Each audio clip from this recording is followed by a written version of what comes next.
Hi, I'm Jeremy Nicholas. Welcome to the After Dinner Show, coming to you live from Isleworth in southwest London, home of Sky TV. In fact, we're in a house about half a mile down the road from Sky TV. So, yay! And these are my four guests this evening. Well, no. Hi, I'm Jeremy Nicholas. Oh, welcome to the After Dinner Show. now what's happening? That does that every time. Sorry, I get an echo of myself coming back down the thing. Every time I think I must remember not to do that, and I've done it again.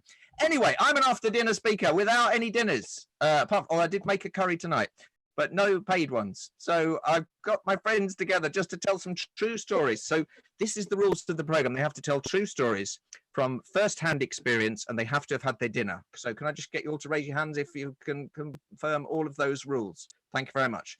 Brilliant. So my guests tonight are Vic O'Farrell, Mark Lee, and Celynn Morin. So Vic is an award-winning personality profiler and knows how powerful it can be to understand oneself. She was once referred to as the donkey from Shrek, and she's promising not to make an ass of herself tonight. Celynn has French parents from the Champagne region who moved to South Africa where she grew up, so she's used to beautiful parts of the world. In fact, she now lives in Parsons Green. She works with business, that's in southwest London. She works with business leaders and their teams on enhancing their well-being, and she knows a lot about healthy food. And Mark used to be an accountant, but he's all right now. He's treasurer of the Magic Circle. So like on the one hand, accountant, a little bit boring. On the other hand, magic, quite exciting. So he's very much a split personality. I know him best as a fellow of the Professional Speaking Association. And in fact, I know him a little bit too well because we shared a room at last year's convention. And perhaps more of that later, because what an experience that was. So hello, everyone. Are you all right? Hello, everyone. Are you all right? Yay. Lovely. So we've gone a little bit Union Jack crazy. I've got mine up, which I've had for many years, and certainly has nothing to do with Brexit. We're slightly concerned that yours might be the wrong way up, which is alarming, Vic, bearing in mind it's a chair. So I don't know how that's happened. But Because the flag goes like... Mark's, he's an accountant. He does detail, not me. How do you know if the Union Jack's the right way up, Mark? It's I've no idea why I know this, but the thick bit of the white line should be above the red line on the side nearest the pole. Yeah. Like what you got. But how do you know where my pole is? Now, actually, I haven't got a pole. What I've got is a bottle of whiskey. Because I always like to have a whiskey during the show, and I've had a different whiskey for each. Has anyone else got drinks that they can? You've been supposed. I just finished my wine. All right, you're allowed to have them. It's positively encouraged. So, I've had a different bottle of whiskey for each. I don't drink the whole bottle, literally just half of it. And this is Peaky Blinders whiskey. You know, have you seen the TV program Peaky Blinders from Birmingham? My favourite. I love him. So it's whiskey with an E. It's Irish whiskey, because if a whiskey's got an E, it's Irish. If it doesn't have an E, it's Scottish. Peaky Blinders on there. So we ordered a big shop to be delivered, and with loads of food in, and then we just put in a couple of bottles just to make it up, so we didn't have to pay the delivery charge. Jeanette had a lovely bottle of wine, and I had some Peaky Blinders. And gradually across the week, they just kept saying that's not available, that's not available, and literally when it came, it was just the bottles. But we still didn't have to pay the delivery, so that's a good result. Now, the only thing about the Peaky Blinders whiskey, and it's a slight design fault, I would say, is that when you drink it, for about 30 seconds after you've had it, you develop a Brummie accent. And it lasts about, you can feel it on your tongue for about 30 seconds. Do you know Peaky Blinders, Celynn? You're looking a bit worried. Do you not know Mark either? Vic, they don't know Peaky Blinders. It's about some gangs after the First World War in Birmingham, and they were called the Peaky Blinders because it's wearing off now, into their caps, they would have a razor blade sewn so that they could blind their fellow villains by chucking this cap. It's quite a arty program. Go and watch it. It's don't eat beforehand though. Well, Mark, have you made some cards to react? Brilliantly. I use these on all Zoom calls. Yeah, and I actually just we'll go to Vic in a moment for the first live story of the night. But just on the subject of Peaky Blinders, last Easter, because it's Easter, just been Easter, hasn't it? Last Easter, we were in my parents' church in a village in Suffolk on the Suffolk-Essex border, and it was packed because it was a lovely day for Easter. And so my wife and I and my mum and my dad, we got into a pew, but we had to share a pew with some other people that were coming in that we didn't know. This is, you don't expect that in church because not many people go anymore. And so this woman and man came in with their 2 children. And I was sort of trying to mouth to Jeanette, my wife, it's him, because the guy was a famous actor. And then I realized the wife was famous as well. And Jeanette was going, what? And so the man was Damian Lewis. Do you know Damian Lewis, who's tipped to be the first ginger James Bond? And he, from Homeland and all sorts of things. And his wife is Helen McCrory. Do you know, from Harry Potter? And and she in Peaky Blinders is the Aunt Pol. She's the sort of matriarch of the family. And so she was sharing a hymn book with my wife. And I thought she might be in danger because you never know what she's got sewn into the peak of her hat. But she took her hat off and it was all right. And afterwards, she said she had a lovely voice. So a nice story there. And like I say, they don't have to be funny. When I was chatting to people earlier, they've just got to be true. They haven't got to be funny. And that wasn't. So Vic, do you want to kick us off with the true story?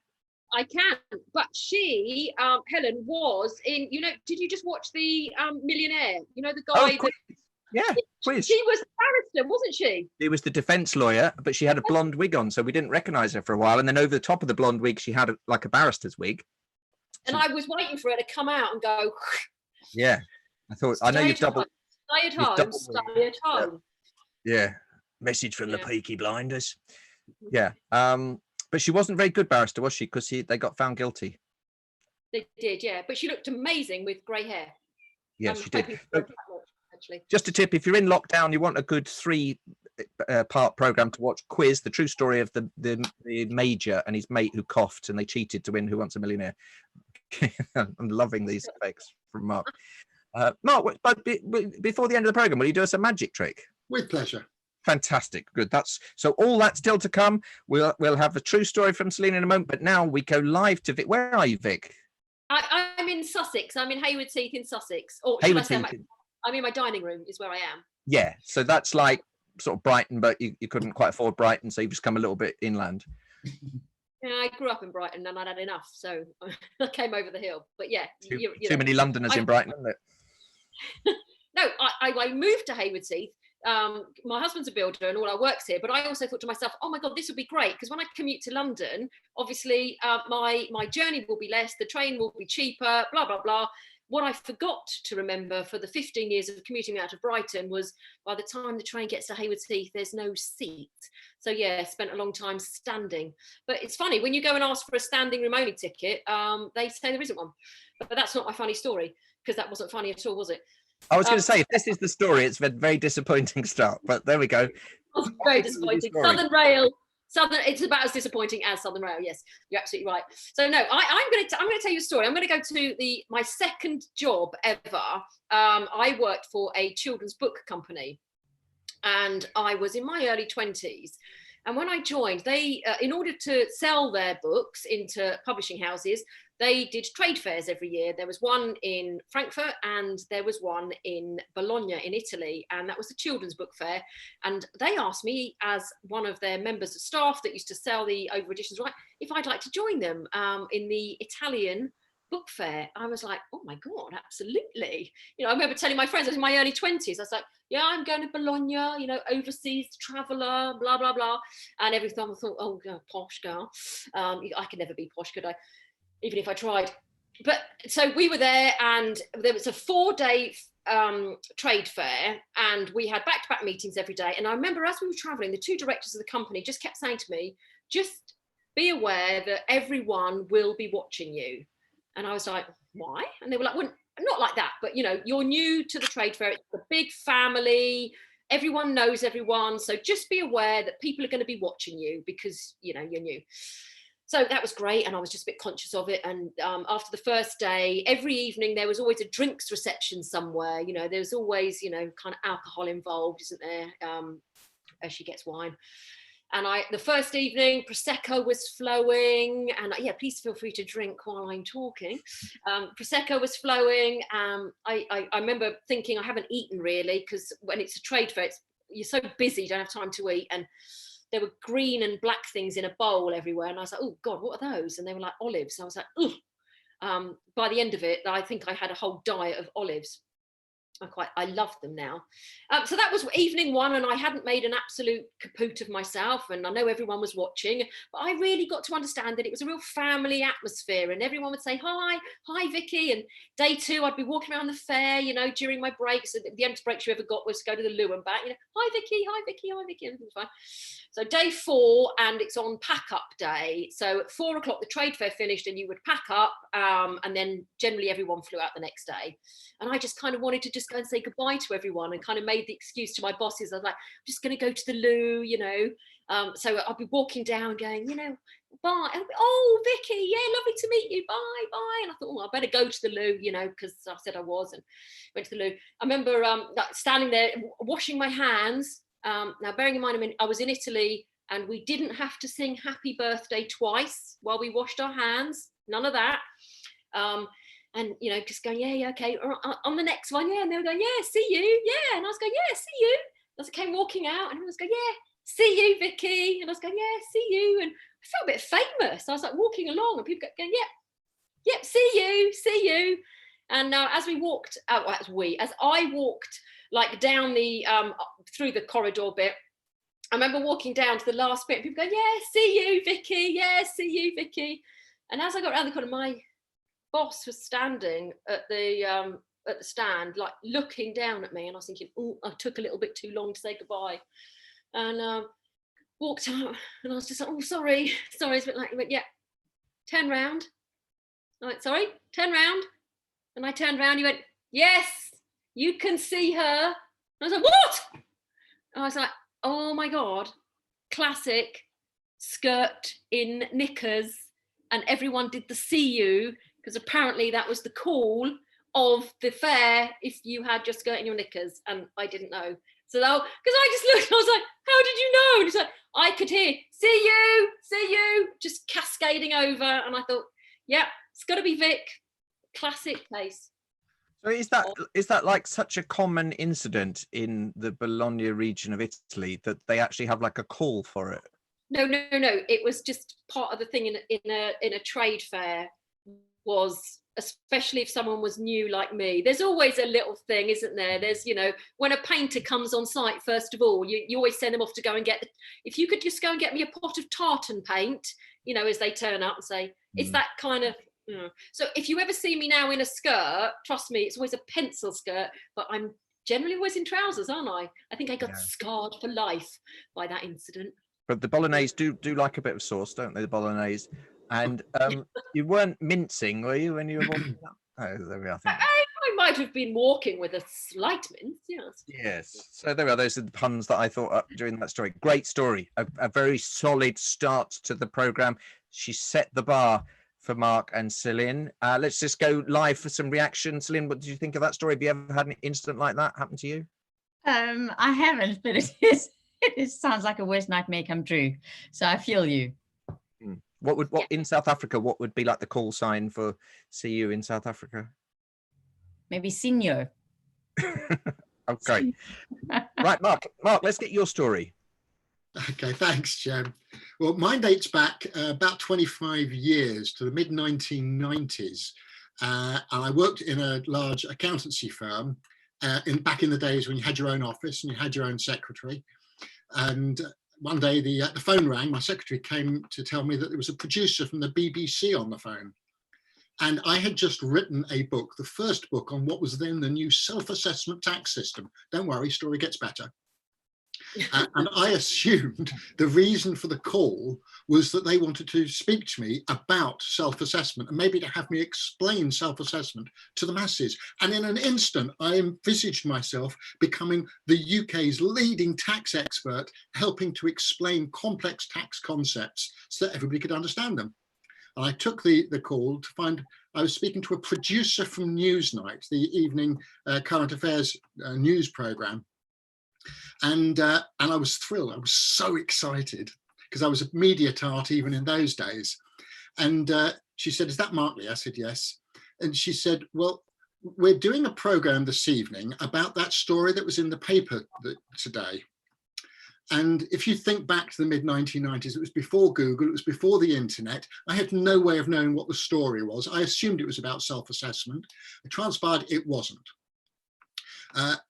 KPMG, one of the largest firms of accountants in the country, had decided to sponsor a film to ensure that the lead character of the film would be an accountant rather than a lawyer, because they wanted to encourage more young people to become accountants than lawyers. And they thought one way of doing that would be to sponsor a film.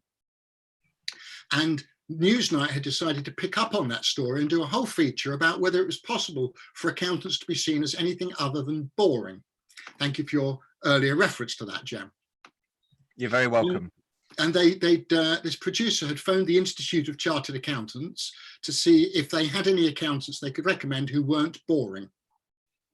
And I could just imagine how that conversation went. But what transpired was that rather than pick any of their favourites, they encouraged the producer to speak to Accountancy Age magazine, which was the tabloid newspaper for accountants in those days. They always had a back cover feature, which was very light-hearted. And on the back cover, they often featured accountants who had unusual hobbies. And I was a magician, and I'd been on the back cover 2 or 3 times, and that's why they'd recommended me. And the producer was thrilled at the idea of speaking to an accountant who was also a magician. I was somewhat disappointed that it was to do some magic on TV, but hey, it's going to be on TV anyway.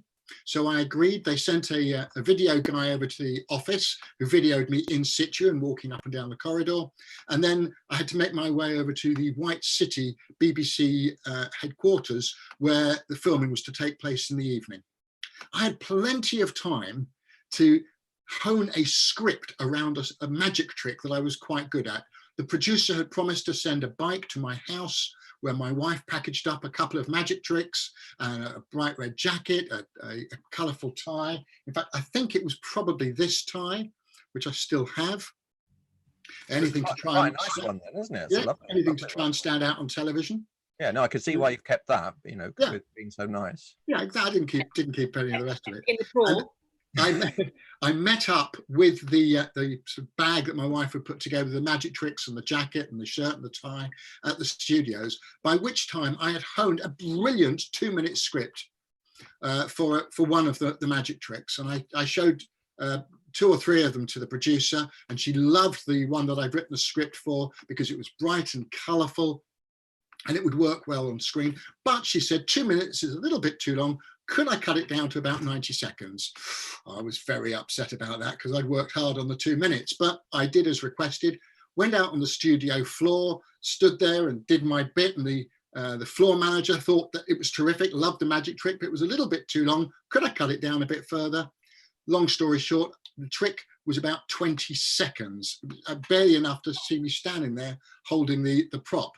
But they could see that I was willing to go along and do things for a bit of a laugh, didn't take myself too seriously. So would I be prepared to get dressed up in other outfits so they could have a voiceover saying, what next for the accountant? Not just a magician, could he be? And I stood on the spot and spun round, and in the meantime got changed.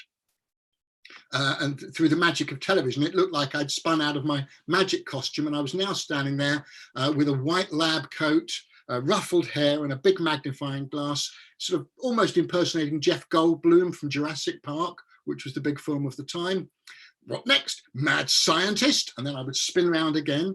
Gumshoe detective, and I had a brown hat on and a mucky raincoat. Or suave, sophisticated super spy. And I was spun around again wearing a black dinner jacket, white shirt, bow tie, standing there with a gun in my best James Bond pose. And I was asked to stay like that, not in that pose specifically, but to stay in the outfit for a while. Peter Snow, who was the Emily Maitlis of his day, I suppose, he was hosting it. He then came into the studio to interview the producer of the film and somebody from KPMG. Remember, that's why they were doing this feature. And I remember him walking in and going, well, not all accountants can be as exciting as Mark Lee. And what do you gentlemen think? And so it went on. And that was my moment of fame as James Bond on Newsnight. Fantastic.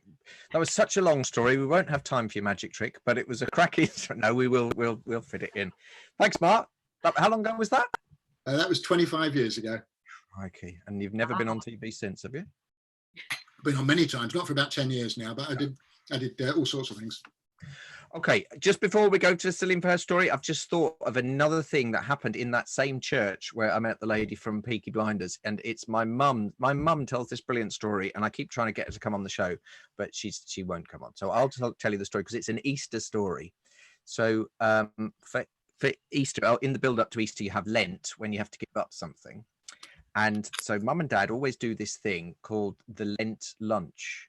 And what happens is people come to my mum and dad's house and they just have a lunch of just bread and soup. And the money they would have spent on a lunch, they donate to the church to go for good causes in local charities. So it's a lovely thing. They do it every year.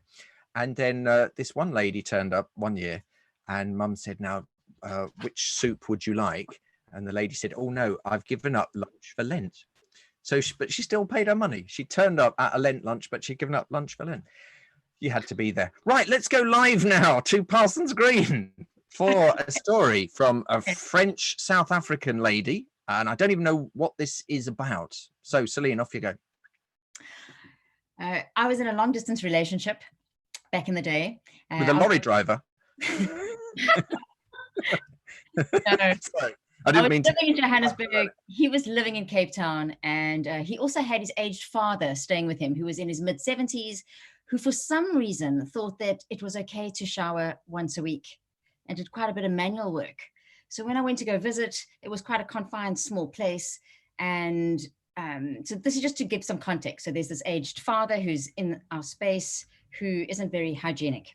There was also a said sofa that I thought was quite tardy, and being a bit house proud and I worry about things like that, it always annoyed me that he didn't change the sofa. So that's a bit of context. Then I decided to spend 2 weeks on holiday, inviting my parents to come down, and we were all together in Cape Town. And so the first night we went to this lovely food fair marketplace called, I think it's called Bluebird Garage in Muizenberg, if any of you know Cape Town. And on a Friday night they open up, and it's these gorgeous rustic setting with hay bales and fairy lights and delicious food. And so you sit around and everybody— Not in a garage at all then? In like a huge garage type place. I mean, it's hard to explain, but it's lovely and rustic.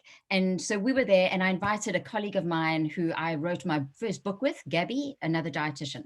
She came, she met my parents, we had a lovely evening. The next morning, I woke up and I was really itchy on my arms and my torso. And by the end of the day, the itches had grown into like welts, like almost like I had been bitten by several spiders. And a day after that, they just progressively got worse. And I showed my arm to a friend who immediately said, oh my God, that looks just like when I got bed bugs after staying in a 5-star hotel in New York. I'm like, well, I'm definitely not staying in a 5-star hotel. So if it can happen in a 5-star hotel in New York, it can happen in this place in Muizenberg. And of course, with the context of the dad not being quite hygienic, and although the place was always tidy, I always had the sense that maybe it wasn't properly clean. So that's it. I was like convinced that they were bed bugs. And my friend said to me, the only way to get rid of them is to burn the mattress. So I insisted. I actually left and moved in where my parents were staying. And I said, look, I'm not coming back. Like, you need to do something about this. So bless him, he went and bought industrial type insecticide and fumigated and cleaned, and didn't want to burn said mattress because it was the best mattress he ever had. And took apart the headboard, left the mattress for like a day and a half, I think, in the sun. Of course, brought the father into the whole story, cleaned the sofa. I mean, it was quite tragic. And after about 6 days, I met with my colleague, Gabby, the dietitian, who had been with us at the food fair. And I said to her, it's been one hell of a week. I've been staying with my family. And if any of you know the expression by Ram Dass, who said, think you're enlightened, spend a week with your family. So she was, I was like, Anne, I've had these terrible bites that are eventually starting to heal from bed bugs. And she goes, oh my, I've got exactly the same things. And she showed me her torso. So I'm like, well, you haven't been in his bed. How did that happen? And so we thought maybe something happened at the food fair. So we went onto the website, and yes, they had shut down the food fair and said we've had an infestation of horse fleas that were on the hay bales, which her and I sat on when we were all eating aforementioned delicious food. And so I'm not too sure what the punchline is of the story. I think it's something about, we can choose to create stories based on what we want. I actually spoke to my ex-boyfriend yesterday just to check that I could tell the story. And he's like, yes, because it is possible that you manifested that scenario because you really did need an excuse to get out of my bed, so to speak, because I never went back. And we're good friends now. But it remains a very funny story. So it was never about his father who took a shower once a week, or about the sofa, or about the bed bugs. It was about the horse fleas in the hay bales at the food fair. It was nice of you to ring and ask if it was all right to tell that story, so you didn't embarrass him. And Yes. what was his name? He's a speaker. I'm definitely not telling you that. He's a professional speaker. All right. Okay. Yes. How many guests? How many guests? Found at www.getoutofmybed.com. Yeah. Who is known as the bed bug speaker? No, we won't quiz you on that. Now, while you're on, Celynn, your family are originally from the Champagne region of France, and I know you like a glass of champagne. Why is champagne better than other sparkling wines, do you think? I can't say it's better. There's I just really enjoy the process and the legislation around champagne. The fact that a non-vintage has to rest for 15 months for it to be called champagne. And of course, it's where I grew up when we used to fly back from South Africa quite often. So the terroir and the whole region and the whole magic of making champagne is almost in my DNA. That said, cava is made in the same way. And in the south of England, we make remarkable sparkling wines that are made in the same method. So I've tasted some excellent English champagnes, even though they can't be called that. Can I say we have some award-winning ones in Sussex? What are they called? What are they called? What was that? Rathfini is very good. Rathfini, yeah. Bolney have got some, and Ridgeview have got I don't want to give the name away because obviously I don't want it to sell out because it's quite local and in lockdown. Don't want everyone queuing out the door to get some. A million years ago, I had a client who was a wine grower in West Sussex at Nutbourne Manor. I remember going into wine bars and I always asked if they had any of his wine, and they always said, yeah, we have. Nobody ever asks for it. Nobody's ever asked for it by name before. And I checked with him afterwards. He said it hasn't sold very well. He said, but there's one wine bar that always sells out. I said, yeah, that's the one that's near our office. So what things are people missing most in the lockdown? So for me, I'm very much missing Income. Income. That would be nice, wouldn't it? As speakers.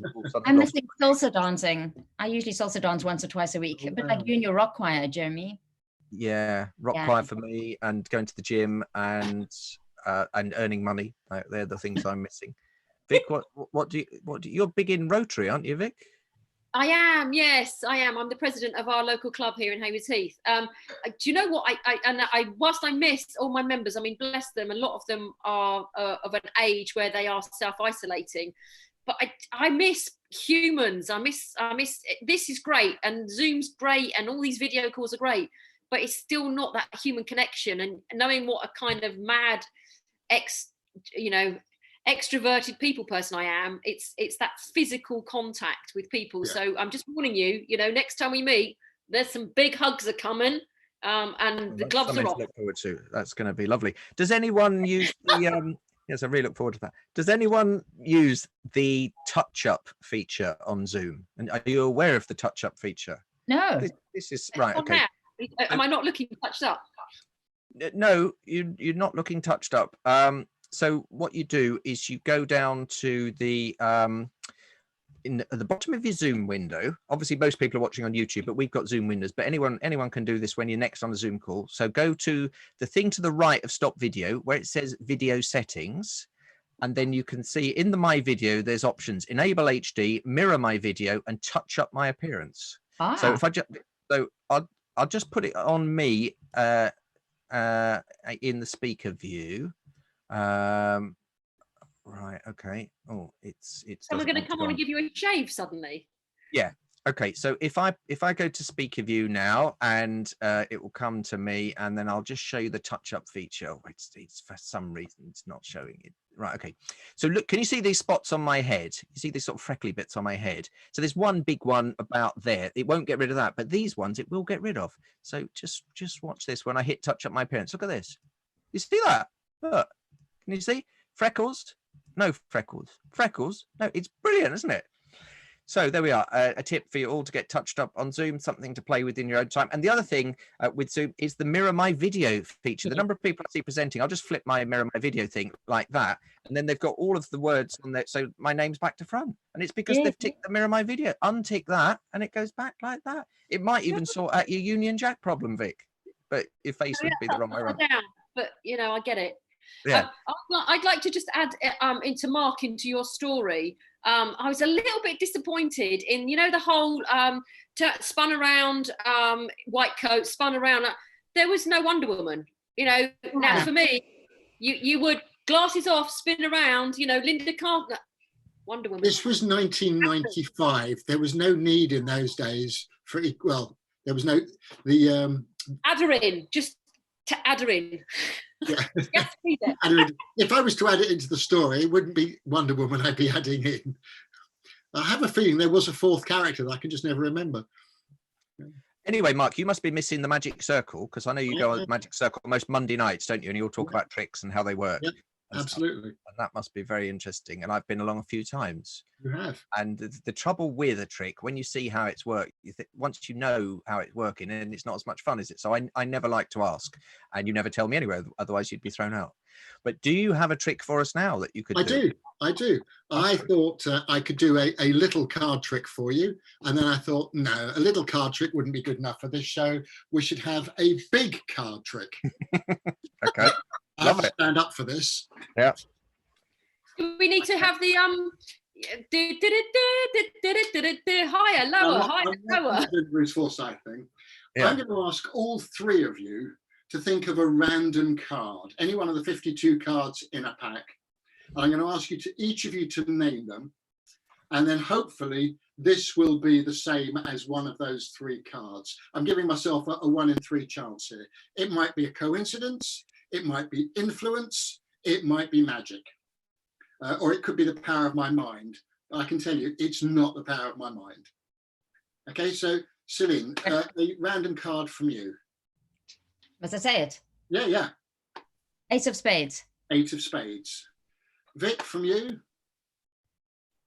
Oh, well, I don't know. Do I top that one? Let's have a 21 and I'll go for the King of Spades. Thank you very much. Jen? I'll go for the 6 of clubs, because that was Bobby Moore's number at my club. Brilliant.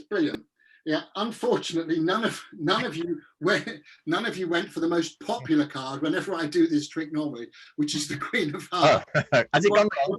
What I had intended to do was to ask those people watching the story to see if they would think of a card as well, in the hope that maybe one of them would be thinking of the Queen of Hearts, but nobody did that. So I'm going to have to still go for that 1 in 3.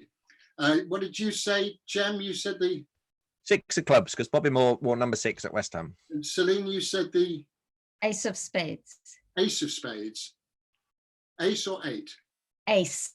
Ace. Oh, right. Oh, which is why I said King of Spades. Well, I got 1 out of 3. How about that? Oh, Wow. King of Spades. Fantastic. Well, do you? That was very, very good, because you didn't appear to be doing anything with your hands, and it just changed there. Hmm. It's magic. It's a very special sort of magic. I call it Mark's magic. Fantastic. Right. Well, we're out of time, but thank you so much for sharing the after dinner show with me. Just because we're all speakers and none of us have got any proper work in person, we're all just doing stuff on Zoom and coaching, and you know, I don't know what people are doing. I was going to say working down the pub, and then I thought, I don't think you're not allowed to work down the pub, are you? But so let's all have a plug. Vic, what do you do in real life if people want to hire you to do something? I am an award-winning personality profiler using the DISC system, helping you to understand your style. Oh, fantastic. Can I just ask you, am I an introvert or an extrovert? When I've met you, you're an extrovert, but I think quietly you're an introvert. Yeah, I think I'm certainly more introverted than extrovert, because if I'm at a big event, I get tired if there's too many people, and that's how you can tell, isn't it? Yeah. Yeah, so I think I probably am a little bit more introverted, but obviously I've got a bit of an extrovert side because I do the comedy. Celynn, what's your main job that people could pay you money for? I love working with forward-thinking business leaders who care about themselves and the well-being of their teams. I get a kick out of helping people in a fun, easy way make health sexy almost and doable. And I've seen your keynote speech, and it is amazing. And Yeah. Thank you. highly recommend it. Yeah, I've seen it as well. And it's And now I'm on Jeremy's funny talking for speakers course. I'm even going to be funny on top of being amazing. Watch that. Oh my God. So am I, Celynn. I will see you in the morning at 11 o'clock then for that one. Yes. yeah. So that's good. I'm coaching both of these two to be funny. Mark, of course, doesn't need it. He's hilarious anyway. What do you do in real life then, Mark? Well, as an ex-accountant, I run something called the Tax Advice Network, which is an online listing service for accountants and tax advisors. It's also a place where anybody can get can find somebody to help them with their tax problems. taxadvicenetwork.co.uk. Okay, and everyone's website, I will personally put in the YouTube channel so that hopefully you'll all get some work out of this, because if not, we're all going to be struggling, because they don't look after us, the government, do they? Us small, limited, little self-employed people. But anyway, it's been brilliant having you all on here. Thank you so much for being a joy. And just Oh, are we choosing at the end? have a quick glass of this and wish you all the best, and hope that the Peaky Blinders don't come around. Stay safe, everybody. What does it say? Stay safe. Stay smiley. Stay safe. Stay smiley. Brilliant. Take care, everyone. Bye. Bye. Bye. Bye. Bye. Bye. Au revoir.